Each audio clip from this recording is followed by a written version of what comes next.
में चल रही एक आवाज को सुनाने से हुई, जहाँ 1944 में होने वाली दूसरी जंग के बारे में बताया जा रहा था, जिसमें रशिया और जर्मनी के नाजी सोल्जर्स के बीच खूनी जंग छिड़ गई क्योंकि दोनों मुल्कों के ताल्लुक अच्छे नहीं थे। इसके बाद हमें एक बड़ा आदमी दिखाया जाता है जिसका नाम कोर्पी है और यही कहानी का मेन कैरेक्टर हीरो है। कोर्पी दरअसल एक मुसाफिर है जिसका कोई एक ठिकाना नहीं। ये जमीन में गड़ा हुआ सोना ढूंढने का काम करता है। इस वक्त भी वो अपनी फैमिली और सबसे दूर एक जगह पर आया हुआ है। कोर्पी के साथ उसका पालतू डॉग और घोड़ा था जिनसे वो बहुत प्यार करता था। ये दोनों भी उसके साथ सफर के मुसाफिर थे और इस तरह से उसकी जिंदगी चल रही थी। एक दिन खुदाई करते करते उसे सोने का बहुत ही छोटा सा बारीक टुकड़ा मिल जाता है। जिसे देख वो खुश हो गया, सोचने लगा कि अगर इस इलाके में सोने का ये टुकड़ा मिल सकता है तो जरूर आसपास भी बहुत सारा सोना गड़ा होगा। तो इसी सोच के साथ अगले ही दिन वो पहले से भी ज्यादा मेहनत करने लग जाता है। जगह जगह गड्ढे खोदता है ताकि सोना मिल जाए। साथ ही उसे इस बात का भी डर था कि कहीं मुझे कोई देख न ले। खुदाई करते करते उसे बहुत वक्त हो गया पर कोर्पी को उसकी मेहनत का फल नहीं मिला, यानी कि सोने का एक छोटा सा टुकड़ा तक उसके हाथ नहीं लगा, जिस वजह से वो उदास हो गया। फिर अगली सुबह जैसे उसने एक जगह खुदाई की तो उसे बहुत सारा सोना मिल जाता है जिसका उसने अंदाजा भी नहीं लगाया था। ये देख उसके अंदर खुशी की लहर दौड़ गई। खुशी में आंखों से आंसू आने लगते हैं। ऐसे ही फिर रात हो गई। कोर्पी वहाँ का सारा सोना निकाल कर अपने घर आ गया। फैसला करता है कि सुबह होते ही मैं शहर में सोना बेचकर अच्छे खासे पैसे कमा लूंगा। फिर जैसे ही सुबह हुई नहा धोकर वो अपने सफर पर निकल गया, जहाँ उसे बहुत सारे खतरों का सामना करके अपनी मंजिल तक जाना था। उसने सारा सोना ले लिया। घोड़े पर बैठकर अपने डॉग को लेकर वो शहर की तरफ जा रहा था, जहाँ रास्ते में उसे नाजी सोल्जर्स की टीम नजर आती है क्योंकि वो दो रशियन लड़कियों को अगवा करके अपने साथ ले जा रही थी। जैसे कोर्पी उनके सामने से गुजरा, सारे सोल्जर्स उसे देखकर हंसने लगते हैं। कोर्पी की नजर कमांडर पर गई जो बड़ी गौर से उसे देख रहा था, पर नजरअंदाज करके उसे वहाँ से जाने देता है। फिर अपने आदमी को कमांडर बताता है कि ये भी बचने वाला कहाँ है, बहुत जल्द ये भी मारा जाएगा क्योंकि हमारे सोल्जर्स की एक और टीम पीछे जमीन में बारूद बिछाती हुई आ रही है, जिसमें फंसकर ये बूढ़ा कोर्पी मारा जाएगा। कोर्पी जब आगे बढ़ा तो देखता है कि बहुत सारे लोगों को मारकर उन्हें बीच रास्ते पर खंभों के साथ टांग दिया गया है, जो देख वो हैरान भी था, साथ ही थोड़ा घबरा भी जाता है क्योंकि दोनों मुल्कों के बीच चल रही दुश्मनी और जंग इस कदर बढ़ गई है कि नाजी सोल्जर्स बेकसूर लोगों को भी मौत के घाट उतार देते हैं और फिर मरे हुए लोगों को ऐसे लटका दिया जाता है, जिस वजह से हर किसी का वहाँ आना जाना किसी खतरे से खाली नहीं था। फिर वहाँ से थोड़ा और आगे जाने पर उस आर्मी का एक और सोल्जर कोर्पी को रोक लेता है और उसकी तलाशी लेने लगा, जहाँ उसे पता चलता है कि कोर्पी एक स्मगलर भी है जो सोना चुपचाप यहाँ से स्मगल करके ले जा रहा था। इस बात से सोल्जर को गुस्सा आया। वो कोर्पी को सारा सोना देने और खुद को उनके हवाले करने का कहता है। ये देखकर कोर्पी अपने डॉग को वहाँ से भागने का कहता है। जब डॉग वहाँ से भागा तो सोल्जर्स उस पर गोलियां चलाने लगते हैं। गोलियों की आवाज सुनकर आगे बढ़ रहा वो कमांडर समझ जाता है कि जरूर मेरे सोल्जर ने उस बूढ़े कोर्पी का काम तमाम कर दिया होगा, जिस बात से वो मुस्कुराने लगा। और उसे क्या पता था कि ऐसा कुछ नहीं हुआ। उधर सोल्जर कोर्पी को परेशान करने लगा। वो उसे तंग करके मजाक बना रहा था और उस पर हंस रहा था, जिस बात से कोर्पी को गुस्सा आ गया। उसने अपना चाकू लिया और उसके सर में घुसाकर आर पार कर दिया, जो देखकर तो बाकी सोल्जर्स की हालत ही खराब हो गई। लेकिन फिर भी वो एक साथ उस पर हमला कर देते हैं। तो फिर क्या था, कोर्पी भी अकेला ही उनसे लड़ पड़ा। एक सोल्जर की वो टांग तोड़ देता है तो एक की गर्दन और एक पर गोलियां चलाकर उसे मार डालता है और इस तरह से उसने सबको मार दिया, जिसे हम भी समझ जाते हैं कि बेशक वो बुरा है लेकिन हद से ज्यादा बहादुर और ताकतवर है कि इतने सारे सोल्जर्स भी उसके सामने टिक नहीं पाए। गोलियों की आवाज सुनकर कमांडर टैंक को मोड़कर वापस लेने को कहता है और जब वो उस जगह पर आया तो अपने सोल्जर्स की लाशें लेकर काफी हैरान रह गया। लेकिन जब एक सोल्जर की लाश के ऊपर से उसे सोने का एक टुकड़ा मिला तो वो काफी दंग रह गया, ये सोचकर कि अभी अभी जिस आदमी को हमने बूढ़ा समझकर नजरअंदाज कर दिया वो तो सोने का स्मगलर है, जिसके पास न जाने कितना सोना होगा। तो अब कमांडर भी सोने की लालच में अपना टैंक उसके पीछे पीछे दौड़ाने लगता है। बहुत जल्द उसे कोर्पी दिख भी गया, जिस पर अपने साथियों को कहकर वो गोलियां चलवाने लगता है, जिनसे बचने के लिए कोर्पी अपने घोड़े को तेज दौड़ाकर थोड़ा दौड़ निकल आता है। कमांडर ने भी गोलियां चलवाना बंद कर दी थी क्योंकि वो कोर्पी को देख रहा था कि वो जा कहाँ रहा है, क्योंकि कोर्पी उस जगह पर आ गया था जहाँ जमीन में बारूद दबाया हुआ था।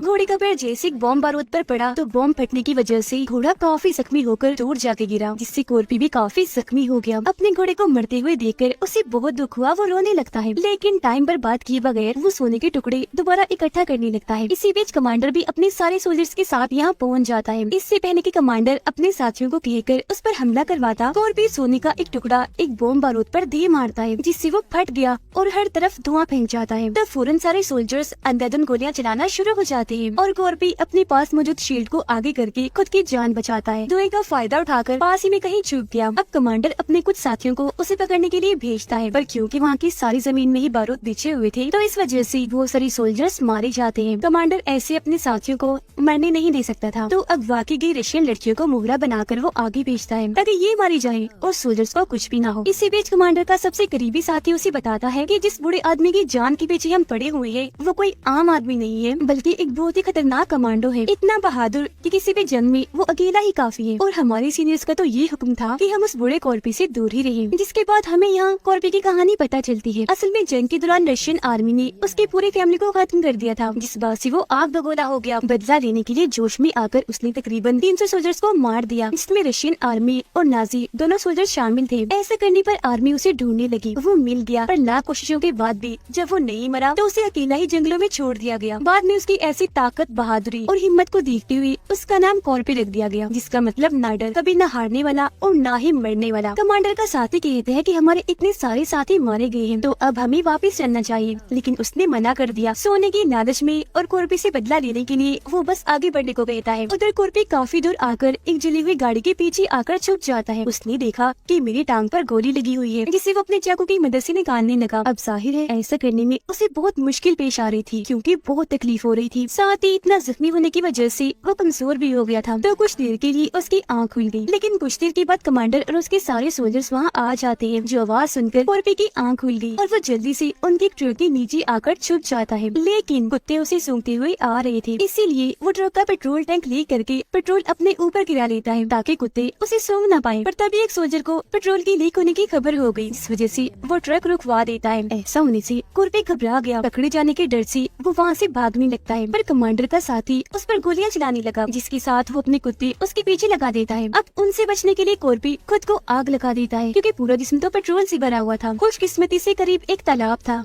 जिसके अंदर फौरन वो कूद जाता है। अब उसकी ऐसी हिम्मत और बहादुरी देखकर सारे सोल्जर्स काफी हैरान परेशान हो जाते हैं कि आखिर ये है क्या, मरता ही नहीं और इसे पकड़ा कैसे जाए। पर कमांडर की उसे पकड़ने की कोशिश यह खत्म नहीं होती, बल्कि वो अपने कुछ सोल्जर्स को कश्ती के जरिए पानी में भेजता है। फिर वो पानी में कूद जाते हैं कॉर्पी को पकड़ने के लिए, पर वहाँ भी कॉर्पी एक एक करके सभी को पानी में मार देता है। यानी उसका जोर न सिर्फ जमीन पर था बल्कि पानी के अंदर भी वो बहुत ताकतवर था। ऐसे फिर वो इस तालाब से भी भाग जाता है, लेकिन उसका पालतू डॉग पीछे ही रह गया, जिसे देखकर कमांडर अब एक नया प्लान तैयार करता है। कॉर्पी वहाँ से निकलकर एक सुनसान जगह पर आकर रुक गया। यहाँ एक पुराना टूटा फूटा पेट्रोल पंप था, जिसके अंदर जाकर वो आराम करने लगा, क्योंकि काफी जख्मी हो गया था। लेकिन तभी उसे अपने डॉग की आवाज आई। वो जैसे बाहर अपने डॉग के पास आया तो देखता है कि इसके जिस्म पर तो बॉम्ब बांधा हुआ है। कॉर्पी बॉम्ब उतारकर जैसे उसे फेंकने लगा, अचानक बॉम्ब फट गया, जिससे वो काफी दूर जाकर गिरता है। फौरन बेहोश हो गया। थोड़ी देर बाद यहाँ कमांडर और उसके साथी आ गए, जो कॉर्पी को घसीटकर वहाँ लगी एक लकड़ी के पास ले जाते हैं। फांसी लगाकर उसे वहाँ लटका दिया जाता है, जिसके बाद वो लोग वहाँ से चले गए। अब आपको क्या लगता है कि कॉर्पी का खेल खत्म? नहीं, बिल्कुल नहीं, क्योंकि हम जानते हैं कि वो एक खतरनाक कमांडो है, तो ऐसे उसका खात्मा नहीं हो सकता। इस तरह के खतरों से कैसे निपटना है वो अच्छे से जानता है। वो लकड़ी के खंभे पर लगी कील के ऊपर अपना पैर रख लेता है, जिससे उसकी फांसी का वजन कम हो गया और कुछ देर के लिए मरने से वो बच जाता है। कुछ ही देर में सुबह हो गई। एक प्लेन के जोर से वहाँ से गुजरने की वजह से रस्सी ढीली हो गई, नीचे की तरफ आकर टूट गई, जिससे कॉर्पी नीचे गिर जाता है। प्लेन के दोनों पायलट इसी पेट्रोल पंप पर आते हैं पेट्रोल भरने के लिए। जैसे उनकी नजर कॉर्पी पर पड़ी तो वो एक पायलट को भेजते हैं उसे मारने के लिए। अब कॉर्पी, जो बहुत ज़हीन था, बड़ी चालाकी से दोनों पायलट्स को मार देता है और एक को जख्मी कर देता है। ऐसा करने के बाद वो अपने जख्मों की मरहम पट्टी करता है, जिसमें वो किसी बैंडेज पट्टी का इस्तेमाल नहीं करता, बल्कि लोहे की बारीक तार से अपने जख्म सीता है। ये देखकर तो सामने पड़ा जख्मी पायलट कांप उठा, क्योंकि उसने आज से पहले इतना हिम्मत वाला आदमी कभी नहीं देखा था।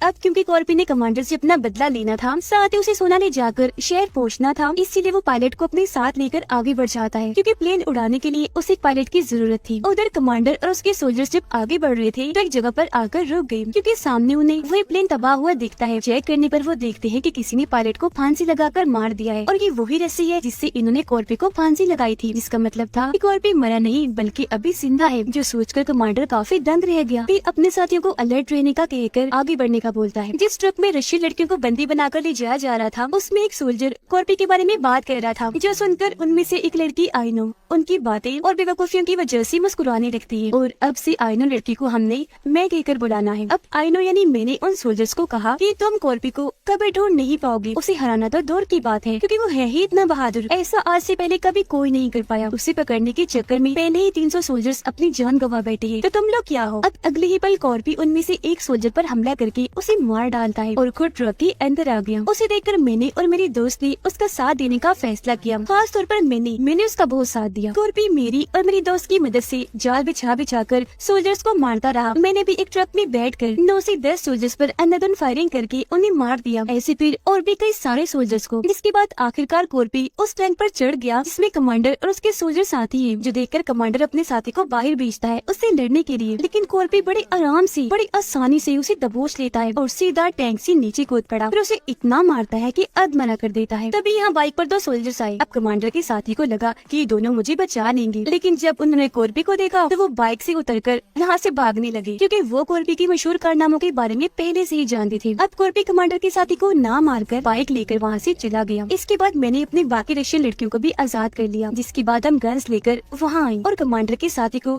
चारों तरफ से घेर लिया, क्योंकि इसने कई बार मुझ पर और मेरे साथियों पर जुल्म किया, बहुत मारा था। कमांडर अपने एक साथी की मदद से एक पायलट से आकर मिला, क्योंकि वो इन्हें कहीं और ले जाने वाला था, पर जाते जाते कमांडर अपने ही साथी को शूट करके मार देता है, जिसका मतलब था कि वो इतना लालची है कि उसने अपने साथी को भी नहीं छोड़ा। प्लेन में बैठकर कमांडर पायलट के साथ जैसे उड़ान भरने लगा, तभी अचानक तेज स्पीड में आ गया कॉर्पी, जिसने आते ही उनके प्लेन पर अंधाधुंध गोलियां चलाना शुरू कर दी। गोलियों की वजह से सामने वाला शीशा टूट गया, पर आखिर वो उड़ान भर ही लेते हैं। नीचे बाइक को देखकर कमांडर को लगा कि कॉर्पी नीचे ही रह गया है, पर ऐसा नहीं था, बल्कि वो तो अपने हथियार के जरिए प्लेन तक पहुंचकर वहाँ लटक गया था। फिर जैसे तैसे टायर के पास आ गया और आखिरकार प्लेन के अंदर भी आ जाता है। उसके अंदर आने की आवाज कमांडर ने भी सुन ली थी। डरते हुए वो जैसे पीछे गया, अचानक कॉर्पी उस पर हमला कर देता है, जिसके बाद यहाँ उनकी खतरनाक लड़ाई शुरू हो जाती है। इस लड़ाई में कमांडर कॉर्पी पर भारी पड़ रहा था, उठा कर उसे मार रहा था। वो उसे हुक की मदद से मार कर जख्मी कर देता है, जिससे कॉर्पी इतना जख्मी हो गया कि उसकी हालत मरने वाली हो जाती है। अब इससे पहले कि कमांडर दोबारा से उस पर हमला करता, कॉर्पी मौका देकर हुक को